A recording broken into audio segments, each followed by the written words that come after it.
आज भाजपा राष्ट्रिय महासचिव कैलाश विजयवर्गीय नक्सलबाडी भ्रमणमा आउँदा प्रथममा नक्सलबाडी सतभैया स्थित शहीद सुरेश छेत्रीको शालिगलाई श्रद्धाञ्जली दिए भने त्यस पश्चात नक्सलबाडी सार्वजनिक भवनमा आज भूतपूर्व प्रधानमन्त्री स्वर्गीय अटल बिहारी वाजपेयीज्यूको जन्मदिनमा उहाँको तस्बिरलाई पुष्पार्पण गरे। साथै प्रधानमन्त्री कृषि योजनाबारे थोक जानकारी दिँदै बङ्गालका किसानहरूले राज्य सरकारको रणनीतिको कारणले गर्दा उक्त योजनाको केही फाइदा नपाएका पत्रकारहरूलाई जानकारी दिए।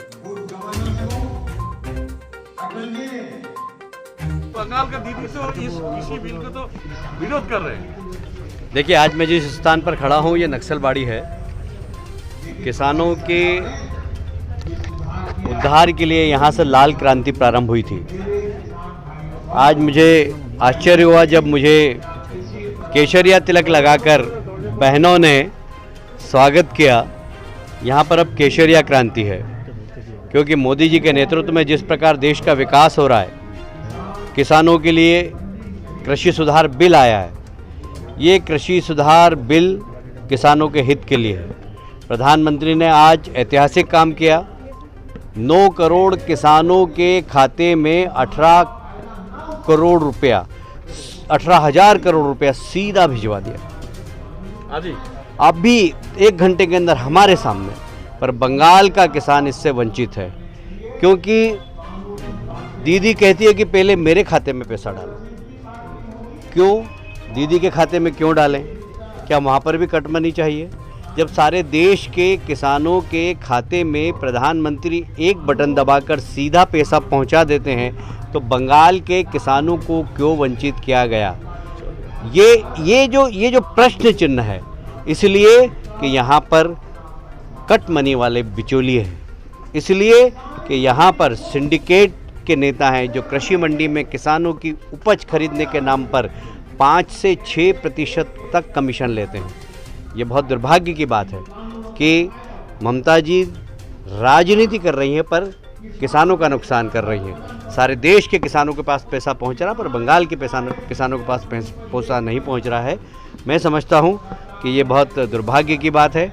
मैं प्रधानमंत्री जी को धन्यवाद देना चाहता हूँ, नरेंद्र मोदी जी को धन्यवाद देना चाहता हूँ, और वो किसान जो आंदोलन कर रहे हैं किसानों के नाम पर, क्योंकि देश का लगभग मेरी जानकारी के अनुसार 95% किसान इस आंदोलन से दूर है, क्योंकि उसे मालूम है कि इस कृषि सुधार बिल से किसानों का हित है।